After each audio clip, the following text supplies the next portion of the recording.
अरे काम मछली बाजार जैसे भीड़ लगा वाले बड़ा सन। चला लाइन में लगा, चला चला।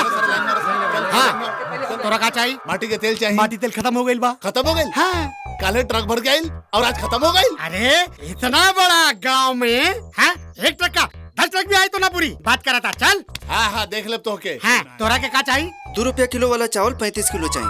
2 रुपया किलो वाला चावल नहीं खे, 18 रुपए वाला चाहिए तो बोला। 18 रुपया वाला ना चाहिए। ना चाहिए तो भाग चल। अरे चाय का गपर गपर खाता रहा रे? बिस्किट खाता नहीं बाबूजी। अरे तोरा बाप के माल हा जे गपर गपर ले लेता रहा। और नहीं तो का इस सब तो हमारे बापे का माल है। बाप हम तो बेटा। अरे चुप, तोरा जैसा नालायक बेटा हमार नहीं क्या हो सकत। का जी हम ठीक करता नहीं ना। हमरा से का पूछा तारा? अपना पड़ोसी से पूछा। हाँ। का हो चाचा? अरे चुप। ए डीलर साहब, हमरा के 5 किलो चीनी, 5 किलो गेहूं और 2 लीटर मिट्टी के तेल चाहिए। ए डीलर साहब, हमरा के ई चाहिए, हमरा के ऊ चाहिए। अरे इतना बड़ा लाइन लगल बा, तोरा लौकत नहीं खे। चल लाइन में लग। बाबूजी हैं? ये लाइन वाली ना है बाबूजी। अच्छा तो कौन वाली है बेटा? ये तो हमार रिश्तेदार है। अरे चुप, हमारा 7 पीढ़ी के खानदान में ऐसा सकल सूरत के लड़की नहीं खे, तो फिर ये तो रिश्तेदार कहाँ हो गई रे? हमरा कहे के मतलब ई है बाबूजी हैं? कि तो हमार होके वाली रिश्तेदार बाड़ी। अच्छा अच्छा। हाँ तो बेटा एकरा से राखी बंधवा के ता एकरा के अपन बहिन बनेबे रे। बाबूजी हमरा के मजाक पसंद नहीं खे। अरे एकरा से राखी बंधवाई हमार सार। हम तो एकरा संगे 7 फेरा लेके तहार पतो बनाई। रे बकचोदर, अरे जमुना के खानदान के पता नहीं खे, ते ओकरा के हमर पतो बनेबे रे। हाँ बाबूजी। अरे चुप, मार मार के तोर हाथ तोड़ दे। हैं? आते तय का टुकुर टुकुर देखता रह रे। हैं? सामान खत्म हो गइल बा, चल जा यहाँ से। चंपकली। हाय हाय रे हमार डार्लिंग, काहे खिसिया के भागता रू? तो का करी मोर राजा जी? अरे तोहरा के माटी के तेल न चाहिए हो? मिल जाई गेहूं तेल चीनी सब मिल जाई। तेना दोपहर 1 बजे के बाद आजिया, हम तोहरा के सब दे दे। अरे मोर राजा जी, तू हमरा के 1 बजे के बाद काहे बोलाव ताड़ा? काहे कि 1 बजे की बात ना, वो हमार कंजूस मक्खी चूस दलिदर और वो खरो हवा कुकुर नियन बाप खाना खाए चल जाई। ओकरा बाद तो यहाँ हम तोहरा के सब दे दे। लेकिन तोहर बाबूजी तो कहत रहन कि राशन के सारा सामान खत्म हो अरे गए। वो झूठ बोलत रहले, सारा सामान घरे में पड़ल बा। तू यहाँ हम तोहरा के सारा सामान दे दे, वो भी फ्री में। तू हमरा के सारा सामान फ्री में दे दे बा। ओकरा बात के का इरादा बा? कुछ ना, ते खाली संजा के खरिहान में आ जी है बस। तू हमरा के संजा के खरियान में बुला के कुछ चंट संट ना करबा ना? ना ना ना ना ना कुछ ना करब माई क्रिया। ता का फायदा? काओ काका? अरे राम बेटा, आवा आवा बोला। बहुत शिकायत सुनत नहीं तोहार। का हो गइल बेटा? तू गांव वालन के सरकारी सामान ज्यादा भाव में बेचा तारा। एक तो दूसरा गांव से आके हमारा गांव में दुकान खोल ले बाड़ा और हमरे गांव के लूटा तारा। अरे राम राम राम बेटा, पता न तोहरा के कौन पट्टी पढ़ौले बा। देखा बेटा, भले ही हम दूसरा गांव के बानी, लेकिन हम ही गांव के अपने गांव ही समझिला। ई सब झूठ बा बेटा। तो यो झूठ बा कि तू और प्रधान मिल के गांव के गरीब लोगन के लूटा तारा लोग। जरूर हमरा खिलाफ तोहार केहू कान भर ले बा। हाँ, ई देखा पूरा दुकान बा तोहारा सामने। काली सब सामान आइल और बट गइल। ये झूठ बोला था। हैं? राशन के सारा सामान अपने घर में छिपा के रख ले बाड़े। काय कैसे कहा तारा रे? हैं? तोरा से के बतावल कि सारा सामान घर में बा? तोहर बेटा बतौलन। हैं? वो तो यहो बतौलन कि तू 1 नंबर के कंजूस मक्खी चूस दरिदर और खौराहा कुकुर बाड़न कुकुर।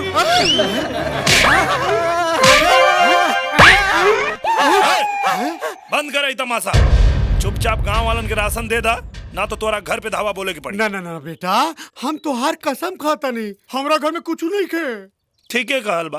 हाँ? लात के देवता बात से ना माने ले। चलो लोग। अरे ये क्या कर रहे हो? अरे कहाँ घुस? देखा तू हट जा बीच से। रुका तू लोग। अरे भीतर कहाँ जाता रहा? आओ देखो भैया, मिट्टी तेल के ड्रम और चावल के बोरा। अच्छा उठा लो संजय के जितना चाहिए। अरे रुका। अरे रुका तू लोग। अरे सामान कहाँ ले जाता रहा? अरे रुका। अरे हम क्या करें? अरे कहाँ जाता रहा? अरे रुका तू लोग। अरे रुका। अरे ऐसे कैसे लूटा तारा? हैं? तोहार बाप के माल है का? सुना, हम प्रधान जी से तोहार शिकायत करब। अरे का प्रधान जी से शिकायत करबा? हाँ? तोहरा और प्रधान जैसन लोगन के जेबा में लेके घूमी ले और हमरा सब पता बा। ये सब तोहार और प्रधान के मिली भगत है। तू और प्रधान मिल के पूरा गांव के लूटा तारा लोग। देखा, ये गलत बा, एकदम गलत बात बा। हम तोनी पर केस करब और एको जन के न छोड़ब। अच्छा तो थाना में तू यो बताइया कि तू 2 रुपया किलो के चावल 18 रुपया किलो बेचा तारा, 16 रुपया लीटर तेल के 25 रुपया लीटर बेचा तारा। जाके बताइया। का सबूत बा? पूरा गांव गवाही दे।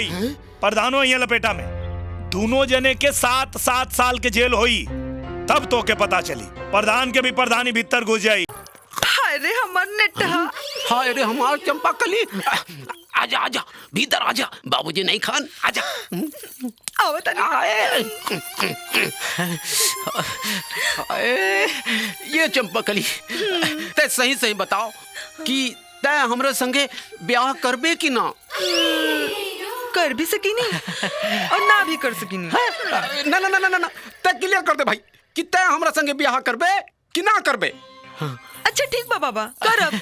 तो बात ही बा चंपा कली कि कितना लोग के ता मालूम ना रहेला का? कि ब्याह के बाद का कइल जाला तो बड़ा तकलीफ होला। हाँ। तो बाद में तकलीफ ना होके यही से एगो काम कइल जा। काम? कौन काम? ब्याह के बाद का कइल जाला, चला आज ओकर रिहर्सल कर लियल जा। ऐसन का? हाँ। ठीक बा, तो चला करो रिहर्सल। करी। अच्छा तै ये बताओ कि ब्याह के बाद तै का करबे? बियाह के बाद? हाँ। बियाह के बाद हम तोहरा खातिर नाश्ता बनाए। हमरा खातिर नाश्ता बनेबे? हमरा खातिर नाश्ता बनेला के बाद का करबे? नाश्ता बनाए के बाद? हाँ। नाश्ता बनाए के बाद हाँ। हम नाश्ता तो के खियाए। हमरा के नाश्ता खिएबू? अरे हमरा के नाश्ता खिएला के बाद का करबू? तो के नाश्ता खियाए के बाद हम नाश्ता खुद खाए।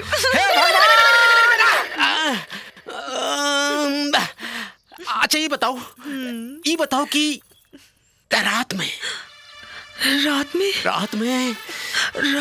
हाँ, रात में हम हाँ तो के खाना खियाए। हम के खाना खियाबे? अरे हम के खियाले के बाद का करबे? तो के खियाए के बाद वो खाना हम खुद खाए। ते खाइबे? अरे तो भुखमरिया खानदान के हबे करे कि बात में खाली खा पिए के बात करता रे। हाँ? हमरा के ये समझ में नहीं आवत कि तू हमरा के समझावल का चाहता रहा। खोल के बतावा हमके। रुका, सोचे था हमरा के। सोचा खोल के बताई। अच्छा मान ला कि हम तहार मेहरारू हैं और तू हमार मर्द हो। का हो? मर्द। हाँ। और हम का हैं? मेहरारू। हाँ। तो जब तू रात में काम से थक हार के घरे आईबू तब तू हमरा से कहबू। तब हम कहे अरे कामचोर, हम थक हार के आइल बनी और तू भैंस नियन बैठल बाड़ू। अच्छा पहले ये बता कि ते हमरा खातिर खाना बनवले बाड़े कि ना? अरे दरिद्री, फिर खा पिया के बात करे लगले रे। का बोले? कुछ ना तोरा के खाली पेटे के भूख लागल रहेला का? ससुरी हम जोड़ी कर दे। सरक पैर दबाओ। पैर? हाँ पैर। एगो हम है जोन बियाह के पहले अपन मेहरारू के पैर दबावतानी, आ एगो ऊ हमार कंजूस मक्खीचूस दलिदर और खड़ूस नियन पाप जोन आज तक हमरा माई का गोड़ दबावले ना हुई है। अरे कहाँ से दवाई है? वो तो आज तक कबो भी प्यार मोहब्बत इश्क लव ये सब कभी जानबे ना कैले। वो तो बस चोरी चकारी घोटाला ये सब में रहेले। चोटा कहीं का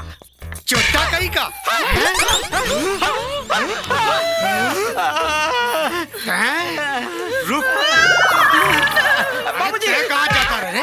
कहाँ रे? हम चोर हैं, हम चोटा हैं, एक कंजूस हैं। रुक।